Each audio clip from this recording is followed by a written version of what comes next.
Hey there, Tenno. I'm Shadowscythe, and today we are going to be taking an on-the-spot look review at Hydriod Prime Access. Now, as you can clearly see, I've been playing around with this a little bit just to get some levels on it, actually get all of Hydriod's powers unlocked, which, as you all know from the get-go, other than a few possible visual changes, there isn't much.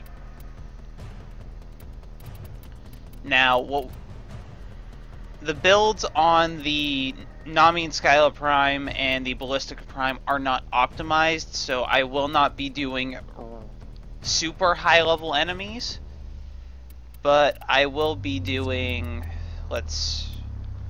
actually I want to show you guys this, because we are going to spawn in 5 of these at level 60. And simulate. Because first off on the list is the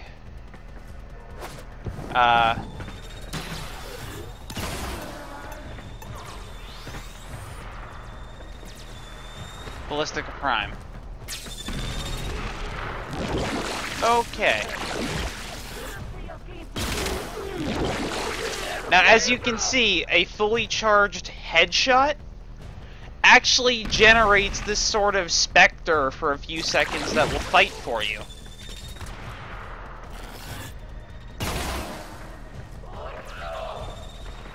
Whew, there's one over there. Get rid of you. But like I said, it has to be a headshot.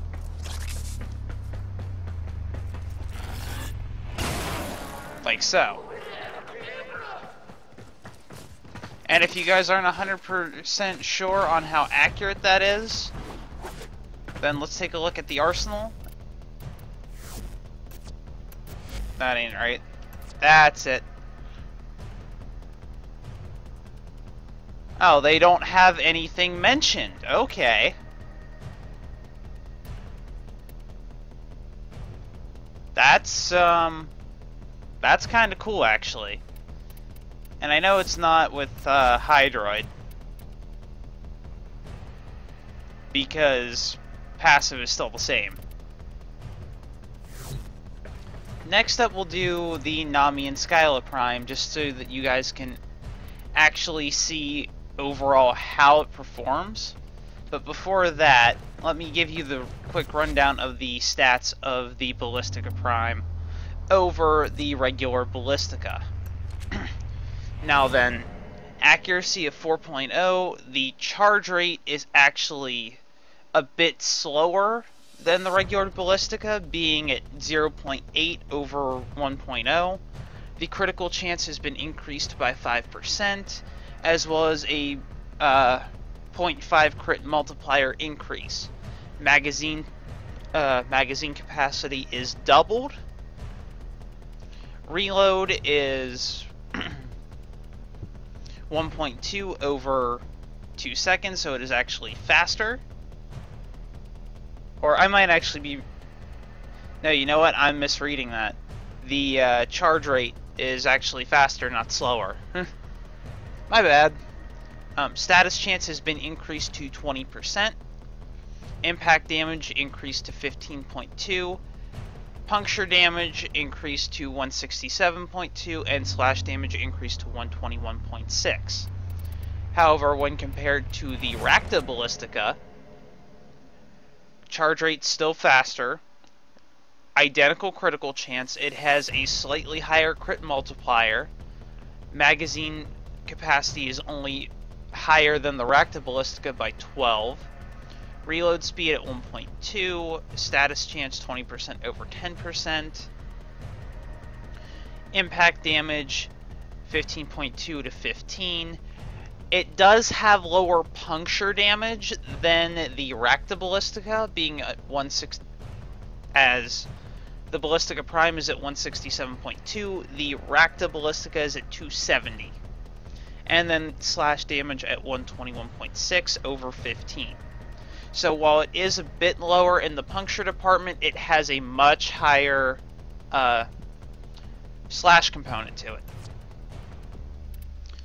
It also comes with 2 innate V polarities and a dash polarity, making doing a subpar build like this just to get some levels on it rather easy. Next up is the Nami and Skyla Prime, where compared to the regular Nami and Skyla,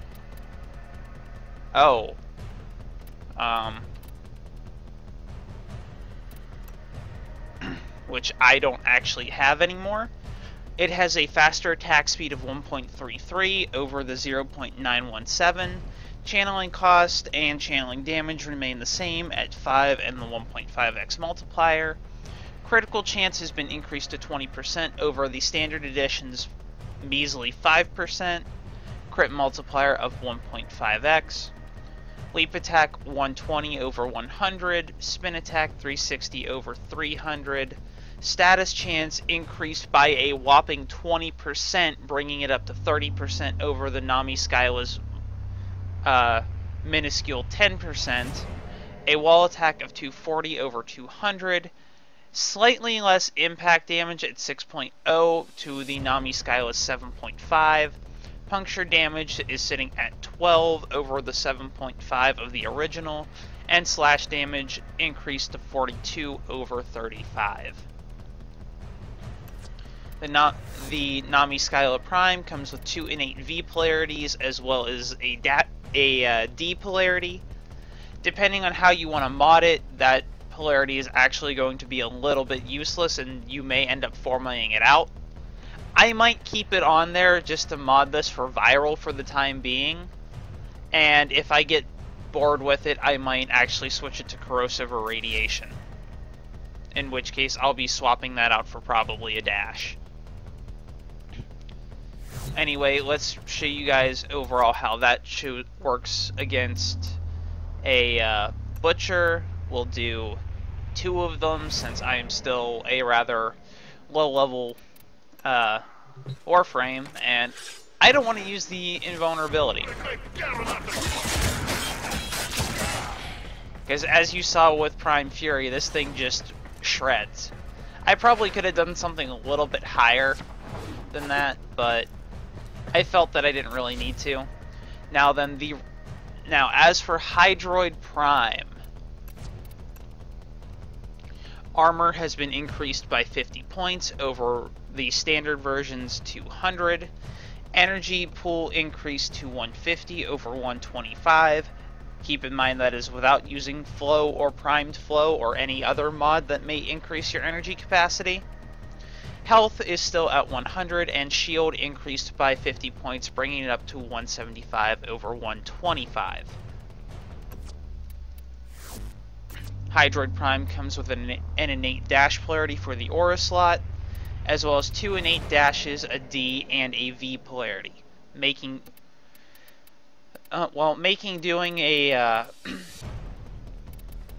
getting yourself set up for either efficiency or duration rather easy, and then allowing you to reduce the cost of one of your power strength mods, or like I said, a duration mod, with relatively little ease. Anyway, enough about this. Now we're going to show you guys the powers that you've been wanting to see.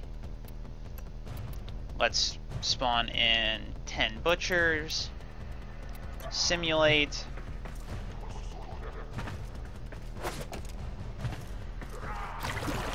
Let's get this charged.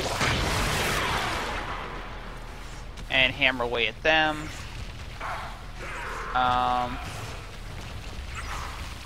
Give or take, the explosions are still the same as your energy keller, but I want to say that those are more like metallic bolts that are being fired from the sky as opposed to like cannon blasts now. So it looks like that got a slight visual update. No real change to Tidal Surge other than it looks a little closer to water now. Same thing with the puddle. No real changes to that either. Because as you can see, damage being done based on the number of enemies, plus the max health thing that they had talked about in the patch notes a while ago whenever Hydriod got his rework. And thanks to leveling this up with a friend, we actually discovered that while Hydriod is in his puddle form, he can be switch teleported by a Loki. So if you want to save your Hydriod some energy, and you have a Loki in the squad, just have him switch teleport the Hydriod around the map while he's in puddle form. I don't believe any enemies that you have in the puddle at the time of being switch teleported come with you. That's something that I would have to do a little bit more playtesting with to be 100% sure. More than likely, that isn't the case. However, it will be something. It will be something to test out and to actually see if that is even a thing. It would be rather broken if it is. Okay.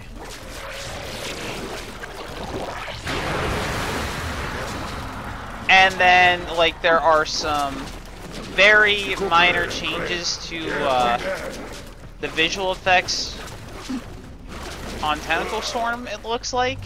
Of course, I never used it with the default energy before.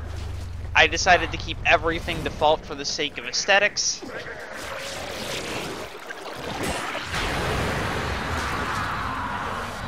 But yeah, it does look like there are some very minor visual enhancements to it for the Prime version,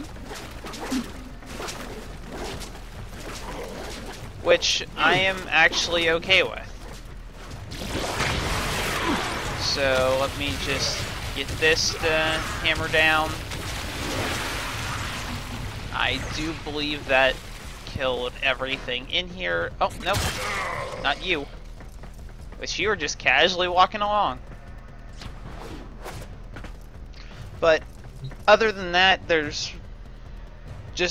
really isn't much. I do like the fact that they basically took his alt helmet that had the beard and added two little, like, braids to the sides of it, as well as this ponytail, and made it his default helmet for the Prime.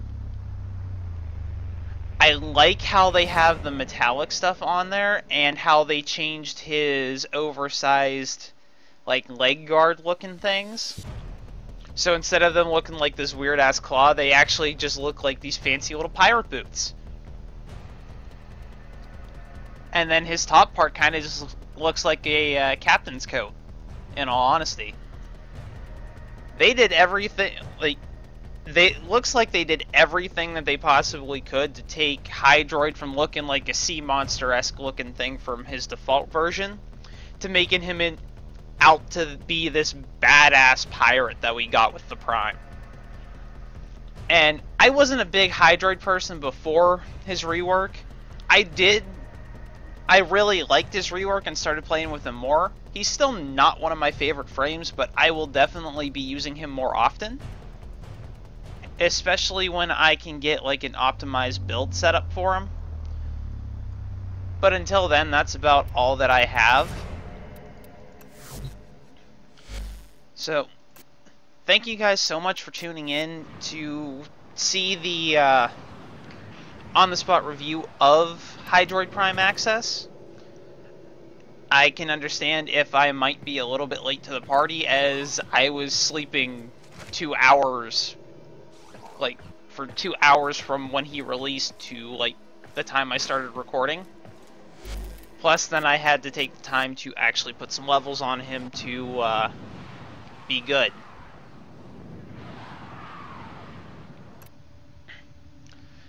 But this is not the last time that you'll be seeing Hydriod Prime.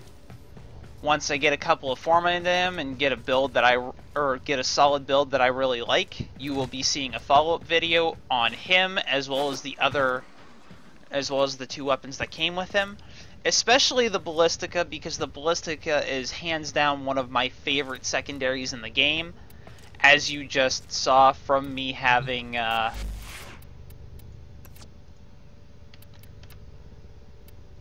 3 forma on the regular one, which I still need to put like 2 more on there, and then 5 forma on the Rakta Ballistica. I should only have to put, like, I want to say 2 on the Prime, but we'll find out.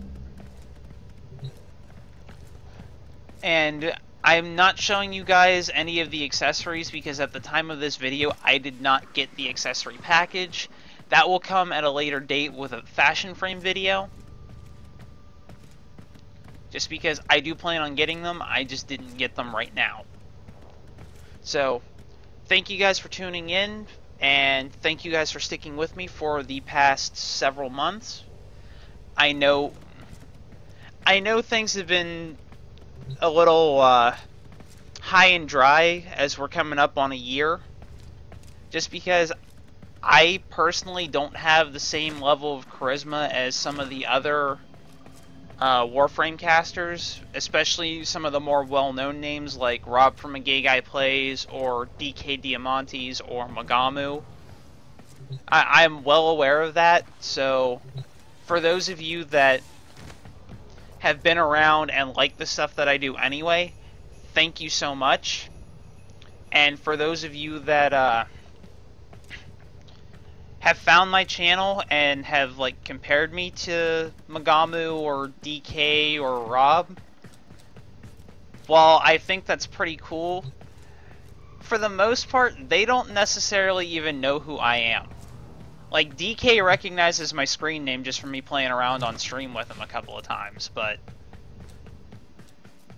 other than that, really, there's no, like, I don't have any real connection to those guys, nor do I sit there and bullshit with them outside of, like, in and out of the game like they all do with each other. So while I think it's pretty cool, that serves no purpose. It really doesn't. If you like this video for whatever reason, hit that like button and subscribe.